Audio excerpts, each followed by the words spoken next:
Stephanie Coffer, you're on trial. Welcome to This Is Not BS. We're going to talk about a couple of things today, and I just want to get kind of like your mindset of who you are, and I want people to understand what makes you happy, what doesn't make you happy, kind of some tragedies that you went through, and also some triumphs and kind of things that inspires you and makes you, gives you creativity and other things like that. Okay, but you gotta be very specific with your questions. Oh, I've got it. Trust me. Not like when we're having a normal conversation and you're falling asleep. Happens 3 times. 3 times a month. Just kidding. Just once. Maybe not. So tell me just a little bit about you, where you come from, who you are, what makes you happy, things that you like. Not just me, but to the people, because they want to know. Okay, where do I come from? Yeah, where do you come from? From the jungle. Whoa! With the zip lines and the rainforest. Or is that further south? Yes. Sorry. It's okay. We travel on horses and go through rivers.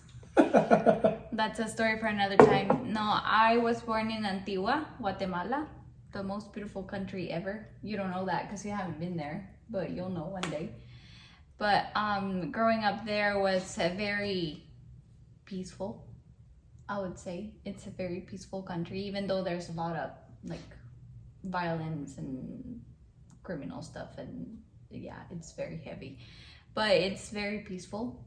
I was always surrounded by nature, the volcanoes, the mountains, and it was very, very nice. I grew up being a church girl.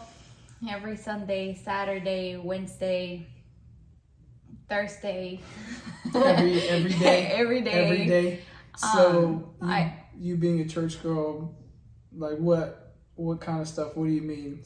Besides just being there every day, would you do things in the church, or you just show up and you just kind of sit around, or you actually did things? Well, it really depended on what it was needed. If I needed to help on something, I would. If not, I just go chill at my dad's office, scroll on my phone, or just do homework, or, like mom used to pick us up from school, then go to church and do homework in church, and then go back home and all the routine again. But sometimes people needed help by moving stuff, or doing the sound, or having to print stuff, and I would just do whatever they asked me to. Okay. So you said that you go to your dad's office. Does that mean your dad's pastor? Yes. Okay. Well, I'm just trying to give context because there's some people who I know. They'll listen. Yes, he is. Okay, so he's a pastor. Yes. And he's been a pastor for 30 years. 30 years. That's Yeah. awesome. That's great. I feel like we're meeting all over again. I know. You should ask these questions before, Not right now. So give me some more insight. What did you do anything else in the church besides those things? Was there one thing that you enjoyed being a part of the church more than others? Yeah, definitely. I was with the kids ministry for 2 years. I'm never doing that again in my life. I think kids ministry, I have my 2 kids and that's it. That's my kids ministry. I love you, but I'm not helping your kids. You help your own kids. But then after those 2 years, we built a good team and everything. So I was like, bye. And so I switched to worship. And that's where I stayed for the majority of the time. I think that's kind of like people who have to be in the children's ministry. Like, God bless you people. I know it's hard. There was a time where I went into children's ministry for a little bit, and I was terrified, but it was a great. I mean, it's terrifying. It's a big responsibility having other people's children in your care, And Kids ask questions with no fear whatsoever, and sometimes you don't have the answer. or you have it, but you can't have that type of a conversation with a 5 or 6 year old. That is In our- correct. Yeah. Because their minds and stuff is not ready for certain things. Yeah. Right. Right. So so you went from that to the music. What was that like? Nice. I like it. I was singing, and sometimes I did the sound. You didn't know that, but I know how to do sound as well. You know how to do sound, like the Yeah. soundboards, like okay. Yeah. Did you do any of the lighting stuff? No. No. Mm-mm. Nothing on the technical part No. of that? Okay. No. No, I just did the sound and that. But yeah, it was between like singing and sound. And was all of this at one church or okay? So like you never went to another church or anything like that? Mm-mm. Growing up, you guys were always a part of the same congregation. Yeah, same church. Nice. That must be nice. It is really nice not to be hopping around. Yeah. And so tell me about some of your music influences. What was there something, or is there a group or something that like your favorite music you listen to now, or then that kind of gave you inspiration into music? Was there anything that was in secular music or Christian music or anything like that that helped you in your musical journey with that stuff? And do you play any instruments? I know 4 chords in the guitar, if that counts as playing an instrument. That counts. I know like 2 songs. If you can strum the guitar once or bang a drum, you can play. No. All you need sometimes is 4 chords. Yeah, that's right. But no, I don't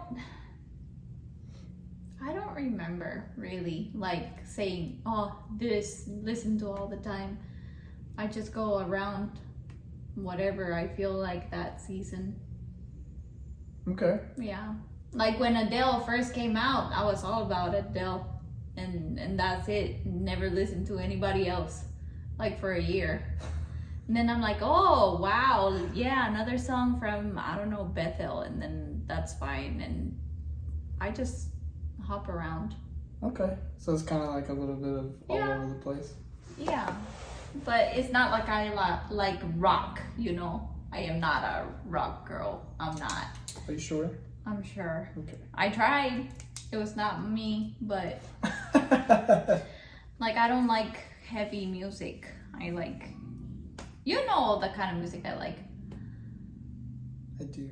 Yeah, I hear the baby. I know. It's okay. Mom. Mommy. Growing up in the church, I know both of us are PKs, pastor kids. Preacher's kids. Preachers' kids, pastors' kids, yeah.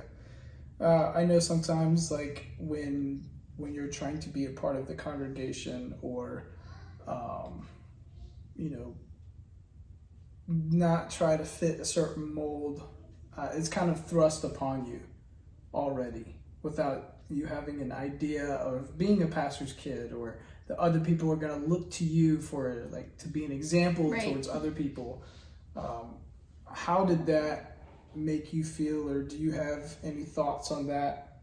Are there any misconceptions that people have about pastors' kids that you would like to Oh, yeah. debunk? 100%. So yeah, I think that people think that just because you're born into a Christian family or born into a pastoral family, you're perfect and you have the solutions for everything, and you should be a great example for anybody that crosses your path. And it's not that, because we're human as well, and we're trying to figure out our place and our ways and everything.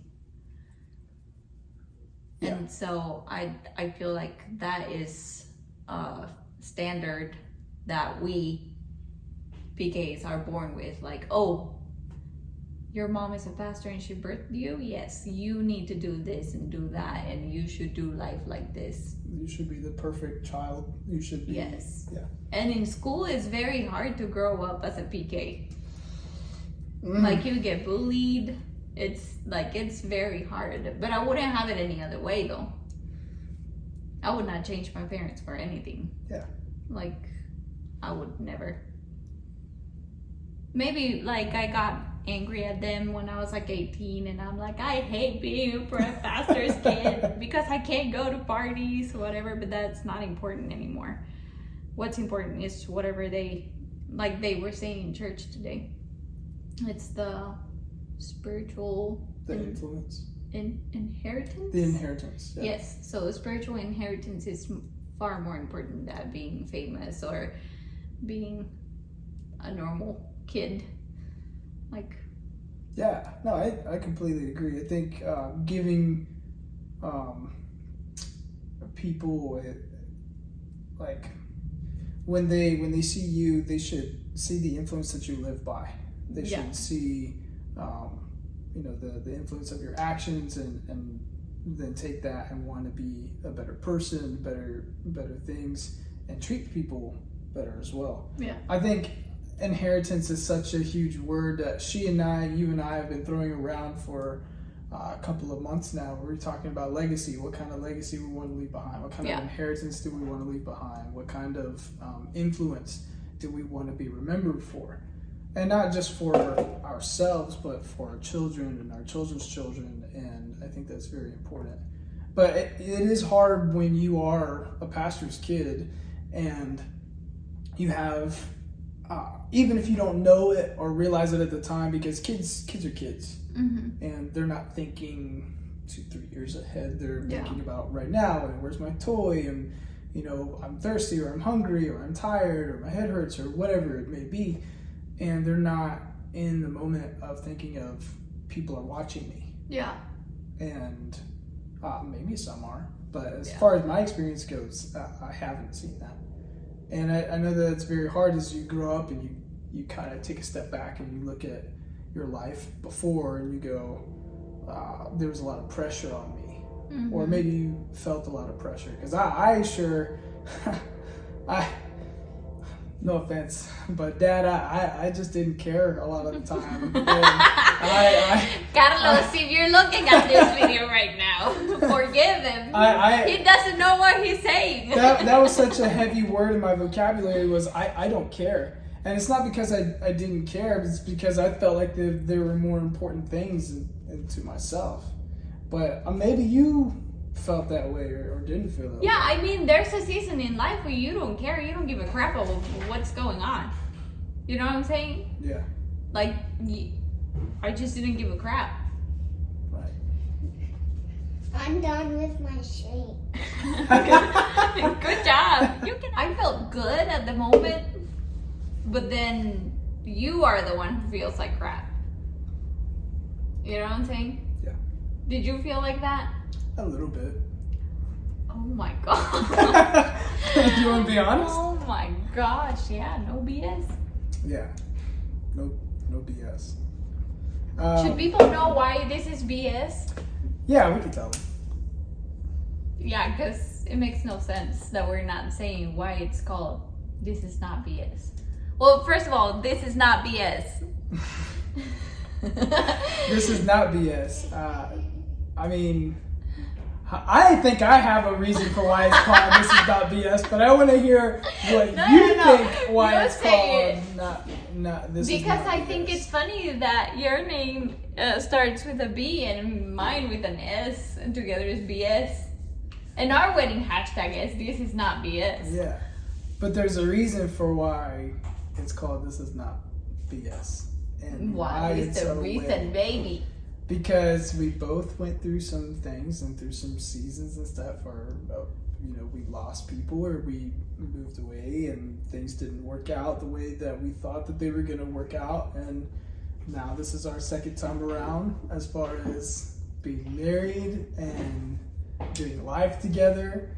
And so this is forever. This is not BS. Am I right? I get it. Okay. Was that right? Yeah. Okay, good, because I didn't ask. I just kind of assumed that's why we made it that way. Oh, he's back. Take it inside, baby. Go inside. We're working. I want to play over here. Of course. Here. Don't stop anything. Come here, I'll help you. Take it inside. We're almost done, okay? We had baby Caleb run outside, and he wanted a milkshake, and he wanted to play with the scooter while mommy and daddy were recording.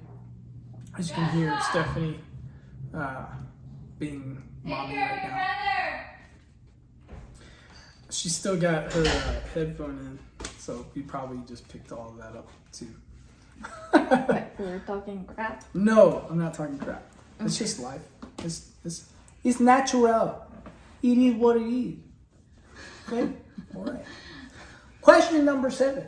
Oh, I'm Lord. just kidding. Yeah. So this is not BS. And my hope that, and my heart behind this is that people will listen. They'll take heed of our life experience, not just our life experience, but the people that we talk to and interview, and it brings about change in your life. It brings about a better influence. It helps you be creative. It helps you understand maybe some things that you're trying to question in your own life, and maybe we have answers, and maybe we don't. Maybe we're just going through some stuff, and if it helps you, it helps you, and if it doesn't, then it doesn't. And And I just think that when you have people that is going through something similar or the same, you feel like you have someone fighting with you. Yeah. As well. So if our journey is gonna help people. So as far as like meeting others, pastor kids, other PKs, did you ever feel like, because I feel like maybe you had more interaction with other people as far as pastors' kids than I did. Yeah. Or maybe it's the same. But as far as that experience goes, did you ever feel like you were on like a different spiritual level, or when you were talking to them that like you had to, this is my family, these are our accomplishments, and this is what we've done? Did you ever feel like that? So, I did not have a lot of interaction with PKs because all the PKs that were close to the family or family friends, or we went to certain events together or whatever, everybody always had the attitude of, I am better than you and my family is better than yours. Yeah. So at some point I tried to have a relationship with one of the families, but because that was there, they're not telling you that, but you know what I'm saying? Yeah.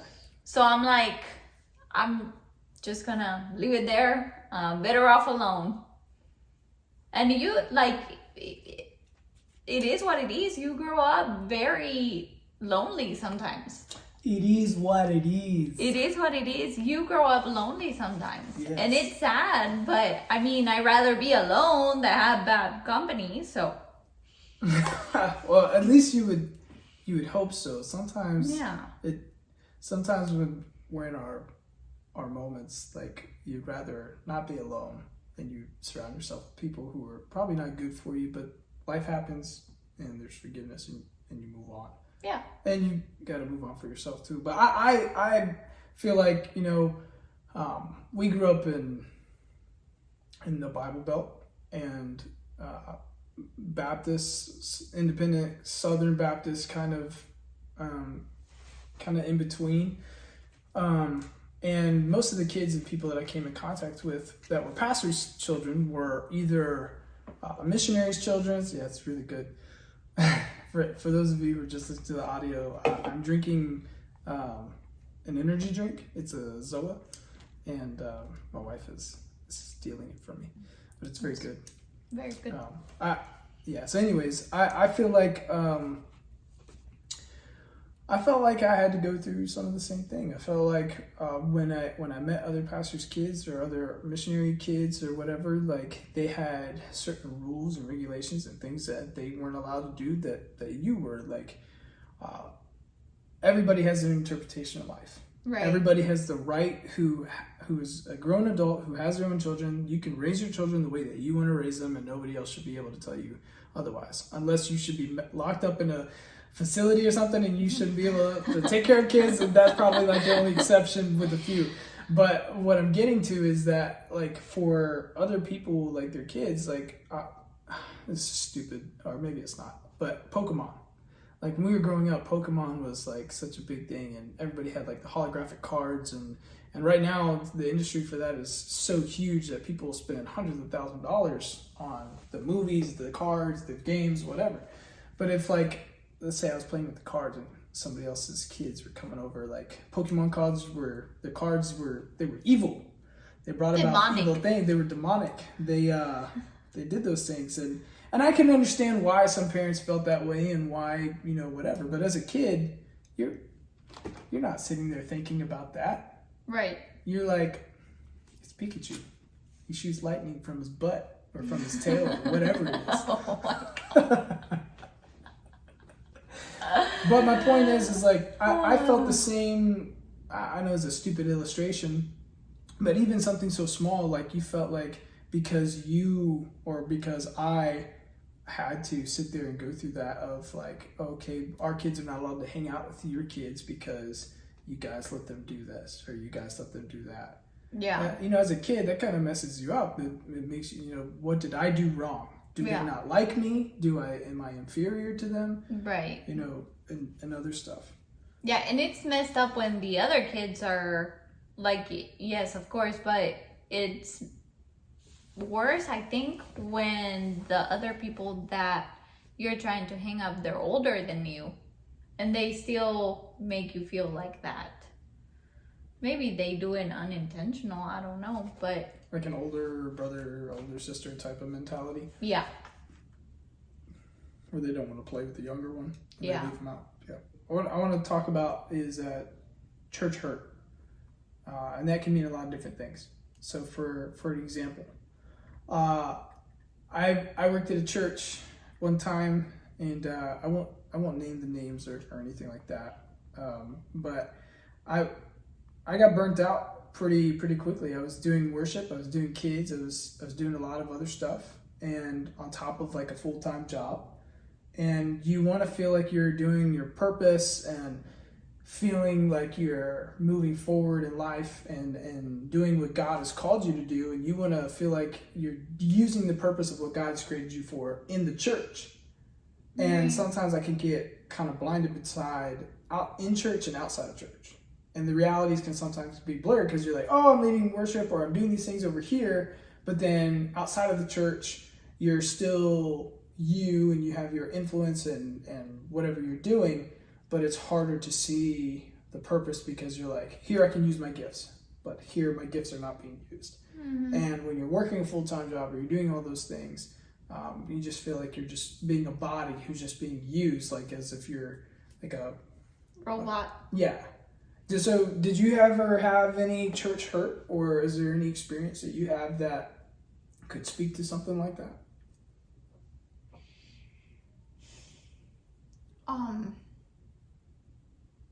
So when you say church hurt, like somebody hurt you in church, or like you get exhausted and burned out? Either or. Because like what I don't want to do is... Sometimes I do not understand my husband and I ask questions 2 times.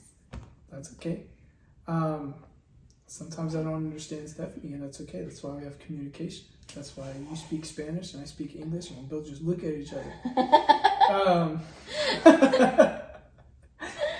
But I think, whatever it is to your interpretation. If you've been hurt by somebody in church, and how do you address that? Or if you have church hurt, why I've been hurt by so many people in church. In the iglesia. In la iglesia. You have no idea. I have been hurt by ladies so religious that they stood up while I was preaching because I had jeans, ripped jeans. They stood up, grabbed their whole family, and left in the middle of the preaching. And I'm like, did I say something wrong? What is going on? Not like everything. Like, I've been hurt by simple things like that. those things are not supposed to hurt you, but still they do. And I have been hurt directly by people just stabbing me on the back and saying that they were my friends, but really they were never my friends because they preferred stab me in the back than being with me or by my side through seasons. I have been hurt by like comments and just people being mean and immature, crazy. I mean, And when that type of stuff happens, how did you deal with it? So one of the times that really hurt me, I remember that this whole group of people, we were very close to them, but something happened and they just divided the church. They took half of the people. It was horrible. How old were you? I was 22, 21, 22, 22 or 23, I don't remember. But all of this happened and I'm like, oh my gosh, and they used to call me best friend. You know what I'm saying? But they were just really using me to get to all of these people. So, and I remember the night that we uncovered like the whole thing and we were like, oh my gosh, this is really happening. I cried for 6 hours straight at night. 6 hours? Yes. Like I just couldn't stop crying because they knew everything about me. My life, I consider them my friends. Like we talk to the day, but it's not the same. You cannot go back to the same. I've had problems with ladies thinking that I'm going out with their husbands, and their husbands, they have this whole fantasy in their mind. I mean, it's crazy. If you get really needy, picky into how people has hurt me in church, it's horrible, and we should not go there. Let's go there. So let's, no, no, please. That's what the people want. They want to know the dark stuff. So how did you deal with it? Well, afterwards? First I grieved the relationship, and then I just asked the Lord to help me forgive people, even though sometimes it was not my fault, and sometimes I was like, oh my gosh, I had no idea this was happening, and like just time. I mean, do you still feel that hurt today? No. Mm-mm. So you're past it. You've Yeah. forgiven. You've moved on. Yeah. You've 70 times 7. Yes. Yeah. Okay. And after, is there anything else that you want to talk about on that? No. Sure. Unless you want to. I'm just giving you the opportunity to. If you don't want to, that's fine. No, I mean, you gotta do what you gotta do. You grieve that relationship, you grieve the situation, and then life is gonna hurt. It's gonna hurt you if you stay stuck in the situation or you move on. So I rather choose the path of it hurts, but I'm moving on, instead of it hurts and I'm staying marinating in this situation. Okay. So if you had to speak on like other people with similar situations or church group, what would you say to them to give them some encouragement or to kind of point them in the right direction? What would you say? That have been hurt Mm-hmm. and have resentment and bitterness and anger. Go there. Just feel your feelings. Feel your feelings. Feel your feelings. If you gotta stay there a day or 2 days, stay there. But make sure that after the time you give yourself to stay there, marinating in the bitterness, the angerness, however you say it. Just stay there, feel your feelings. Go run, go walk. I don't know, punch your pillows. Punch your pillows. And then just move forward, because it's gonna hurt if you stay there. It's gonna hurt if you move on. Yeah, I feel like forgiveness is a huge thing in that, and I mean, my experience, I dealt with somewhat of the same thing, and you know, some people. What would you do? So some people, this may not be the same situation, but some people do things and don't even intentionally, or they don't even realize that they've hurt you. Yeah. They're just going on and living their life and doing things and making choices and decisions, and you don't even realize, or they don't even realize that they've hurt you or offended you. And I remember hearing a message by Michael Todd where he had the bags on the stage and he was walking around and he's like, and you're picking up this offense and this offense, and by the end he had like all these bags on him and he felt like overwhelmed, and he's like, but you gotta let go and forgive and let go and forgive, and he walked around. It was a good message. But I think somewhere along the line, like, do you address that? Like, do you go to that person and say, hey, I was offended by this, and you may not realize this, but some of the choices and decisions and things that you do don't just affect you, that affected other people. Yeah, so in these two particular situations that I said, I did go with the person, the couple, and I was like, I went Latina on them. I was like, you were my friend. We trusted each other. Like, you ate from my plate, I ate from yours. We shared the fork. I knew you were the gonna clean say freak in me that. is going, no, don't lick the fork. I did let him know. I just let him have it, because and at the end, like, it was, yes, forgive me and all this and that, but you need to. But the relationship is different now. Oh, 100%. It is not the same. It is not the same. And with this other person that I told you about, we sat down and I said, I am not crazy. I would never divide a household. Or a high school. Or a high school. I think why you said high school is because it's high school level, like, drama. Yeah. Like, that stuff's in the past. Yeah. Like 12-year-old drama. Yeah. Like, makes no sense whatsoever. It's Jacob. And so. Yeah. And so, well, forgive me, yada, yada, yada. But the relationship never went back the same. Because what happens is that after you marinate in the bitterness and the unforgiveness and all of that, then you're like, okay, I'm moving forward. What do I need to do? I need to confront the situation. After I confront the situation, I do my boundaries. And after that, it's not going to be the same. Because before, we didn't have boundaries. We were honest with each other and we were real with each other. But now I cannot do that.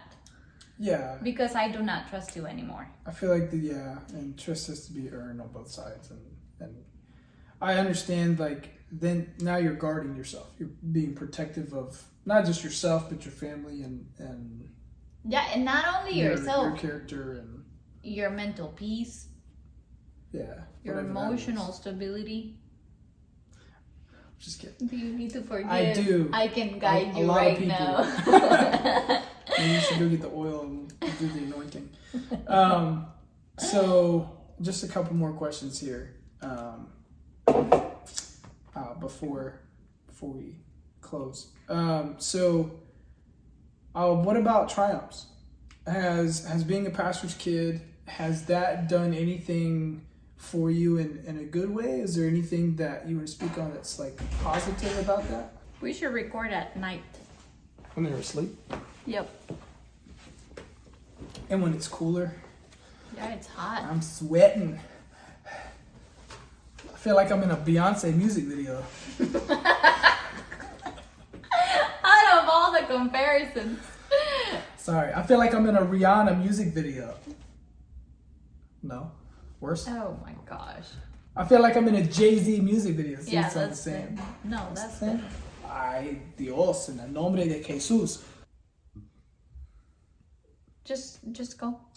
When we do the video edit, you can do, like, interruption part 1, interruption part 2, interruption part 3. And then you can record my voice in that. That would be funny. Okay, go handle it. Da-na-na-na-na. If you watch Scrubs, you know what that means. Okay. Or the Brady Bunch. So, I was just going to ask you a couple more questions here. As far as being a PK, a pastor's, preacher's kid, is there anything that that you'd say was positive about your upbringing and stuff? Obviously, there was, because you met me. Sorry, that smile was a little creepy. But yeah, so was there anything positive? Or was it all just terrible? No, it was a lot of things. Like I remember growing up, like having a lot of family time, a lot of like fun. It was just fun. Yeah? It was fun for me.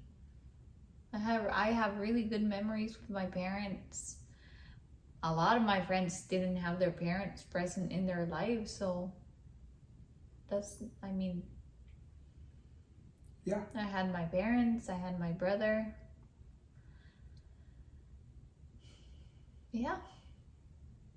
Do you feel like there was any advantage for you being a pastor's kid, like having somebody who taught you about the word and stuff like that at home? Is there any of that kind of stuff? Oh yeah, 100%. I mean, when you're a teenager, if you're like me, or you were like me, I did not listen to my parents. My dad used to sit down in the living room and he's like, everybody sit down. So we all sit down, right? And so he starts reading devotionals or the Bible, and my brother and myself were like, oh my gosh, how long is this gonna take? You know what's funny? It's my dad did the same thing. And he's like, you're gonna use this one time. And I'm like, Say that too. I'm like, when I'm dying? But then like 3 days later, I needed it, you know what I'm saying? So just those things that I'm like, oh my gosh, not again a devotional, but now it's like. And are you grateful that even though like that's hard as a parent to try to even do that? A lot of kids don't want to listen, but a lot of parents don't know how to be parents. They're like, this is my first child, I don't know, but bruh, like what do you want? You know? Yeah. I mean, I think that was good that you had that. Yeah, just growing up with Christ-centered parents, I think it is a good thing to the day. Because really, when I'm having struggles or problems or whatever, I don't go to my high school friend. I don't go to my friend that I met in first year of college, because I don't. Tell the people who you go to. I go to my mom and dad. I was expecting like a totally. You did that on purpose. I was expecting a totally different answer. I was expecting. I go to Jesus. I go to God, the Holy Spirit. I get 3 of them in a room and I sit down with them and I'm like, yo, God, this is what's up. Jesus, No, I know you was here thought you before. were gonna Holy say- Spirit, take over. You know? I thought you were gonna say me or something. Oh no, I was not me. expecting that. Oh, though. no, I was expecting you to go the holy route. I'm not that holy. I thought you were gonna be like, yeah, Jesus, God, Holy Spirit. That's who I speak to. That's who I go to when I'm sad, when I'm depressed, when I'm happy. I mean, I do. Yeah, of course. But like, It was just funny the way you said it. so here's the thing. It doesn't matter who you are, but your dad is a representation of the Father here on earth.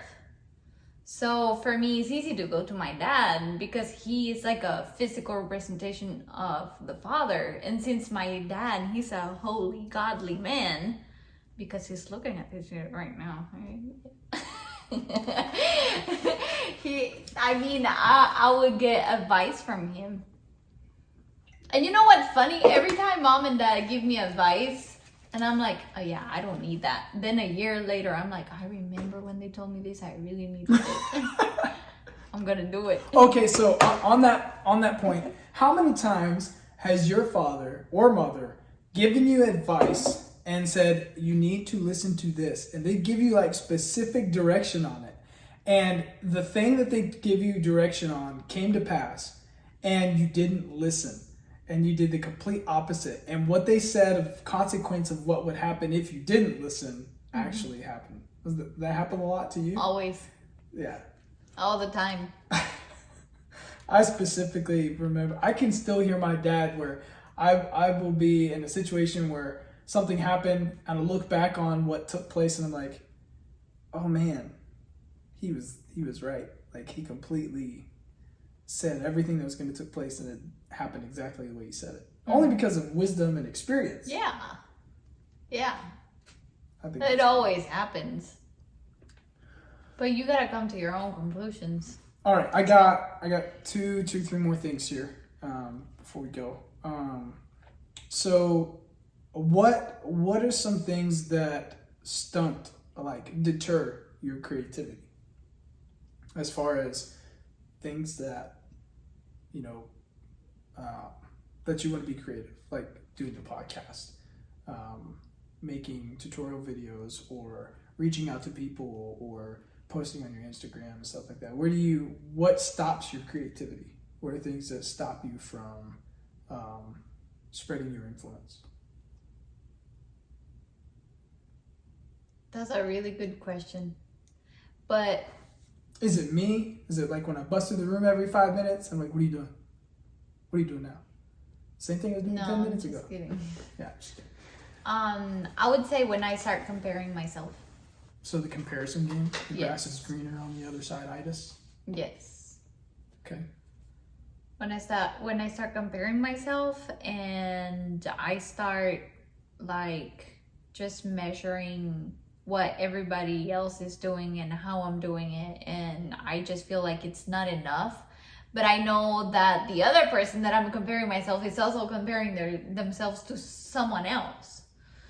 So I just need to remind myself that I am my own person and I have my own creativity flow going somewhere, but it's going. So,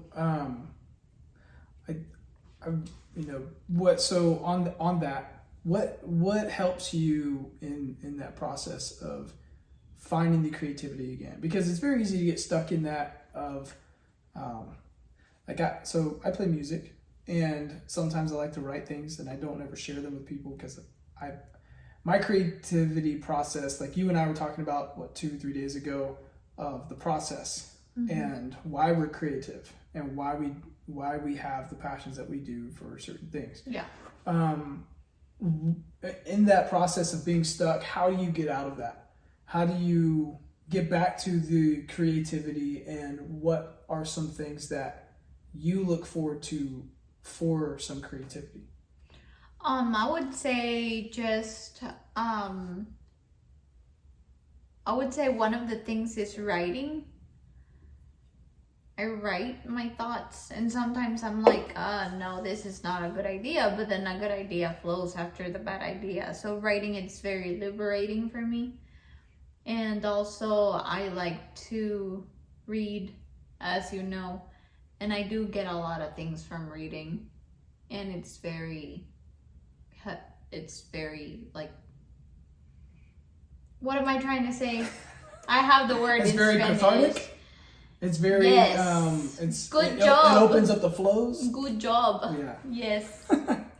Yeah, that, like, reading and writing, I think it's my thing. And also, I think that I normally go and watch what other people is doing and say, this is good, but this is not the direction I want to go. So knowing where I do not want to go helps me clear the path to where I want to go. Right. Okay. Like when you're dating, you know what you do not want. See what I'm saying? Yes. So it's the same with creativity. Right. It's like dating. You know what you do not want to date, or you go on a date and you're like, oh my gosh, no, I do not want this. So then you go and you do something else. Correct. Right. Okay. So as far as legacy goes, because this is what you and I are all about, what do you hope to leave behind as a legacy? What do you want people to look at your life as a whole and take away from it? So that's kind of like a two-part question. So we talk about what stunts creativity. You just talked about how to get out of that, but also what are things that inspire you. What's the kind of legacy that you want to leave behind? And is there something else that you want to give to people that helps inspire them? First of all, I think that spiritual and Christ-centered legacy for the kids and grandkids, I think that's number one. That's number one. Two, I do not want to leave behind millions because that is not the point. But I do want to one day be able to say, okay, boys and girls, y'all have a house. Mommy and daddy bought you a house and you guys can do whatever you want with the house or, whatever. Yeah. Something that they're like, okay, this is something that they gave us. Because I don't want to be like leaving just printed pictures, you know what I'm saying? Right, yeah. That, and just, I don't care if it gets to a point like a lot of people knowing what I did. I really don't care, but I do care what like our kids and our family, like sons and daughters and grandkids, say. She was a good woman. He was a good man. You know what I'm saying? Yeah. And it really doesn't matter. All the material stuff, it really doesn't matter. We need it, yes. We want it, Do yes. they help? Yes. Do Yes. they make our lives a little easier depending on how you use it? Yes. Yes. There's a lot of people who use crock pots and they don't know how to use them. I think I'm joking. Is there people You have to cook the meat first sometimes. They don't know You how to can't use- just throw it in there. They don't know how to use the crock pot? Sorry, I'm taking a stab at one of my family members. She knows who she is. Is that your mom? No, it's not my mom. Okay. But my mom knows who it is too. I'm sorry. I'm just kidding. But yeah, Not really. I would say that. Just be remembered by being a good wife, Okay. mother, grandmother. Mhm. Because if you're famous, really, people just... Well, there's a lot of people who but money helps. And I've listened to Steve Harvey and I listen to like a lot of other people that I get inspiration from, and they talk about wealth and health and management and God and all these other things, and as they should, because it's helping people, it's giving them their influence, and they're raising people up to push them out in the world to be creative. And I mean, we could have people who do so many things that help humanity and help humankind, and that's great. But if you're losing yourself along the way, and it's not very good for your health and other things, then I think sometimes you got to take a step back and realize what you're doing it for and the reasons why. Right. If you're not happy in that creative mode, then you gotta figure out what helps. Yeah. As far as the legacy goes, I think that's really good. Yeah, and also I think that nowadays we live in such a rushed world or culture that everybody's going, and there is not enough, like, just being calm with the people you love. You know what I'm saying? Mm-hmm. There's not enough of that. I feel like parents are rushing to work, and I mean, you and I, we fall in that as well sometimes, but like trying to slow down. And so we remember the slow moments. Like the other day we were having dinner and we were laughing over silly words, like those moments, you know what I'm saying? Yeah. Yeah, I like that too. I think that also applies to, I'm not trying to open up this can of worms, but I feel like a lot of the content and everything that's pushed out now, if something doesn't capture somebody's attention within like the first 2 seconds of them watching it or listening to it or whatever, then they're automatically going to turn it off or swipe up on the next reel or do whatever it takes. That's another conversation. I know it is. I'm just saying, as far as like movies and stuff go and TV shows, it's okay to take time and create more episodes with more context to the story instead of just rushing through it, because I feel like a lot of stuff is just the stories just rush through it and it could have been so much better. But we're not those people who create those things or get into that context where we're writing the stories. And if we were, we would do our own, which we're not right now. This is slow content. This is slow. Slow. Time for you to chill. Time for the chill. Well, is there anything else that you want to talk about before we go? Anything you want to leave behind? Leave behind or? Yeah, because this video is going to be posted forever and this audio too, so. By the way, I love that we're doing this. I think I'm loving this. I've been talking about doing this for a long time, so I'm very excited about doing it. I can see it in your hazel eyes. Oh! Thank you.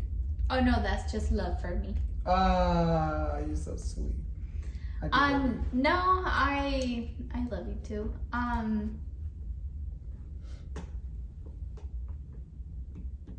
You can say no. That's okay. No. We have many more episodes to come. Yeah, we got a lot of ideas and a lot of content that we're trying to bring to people in a calm way, in a calm nature. And I'm very excited for it. So if you guys will listen to us, and we'll have more later. Yeah. All right. Episode 1. Good job. Good job. That's a wrap. No? You want to do like a accent or something? Yeah, all right. That's a wrap. Una hora on the dot, my friends. And don't forget to like and subscribe here, and there. Maybe a little. Well, that here. goes in the intro. And that. What's an outro? I don't know what this Ow. is, but it's there. How many times can I put the like and subscribe thing up there? Can we make it bounce? I have no idea.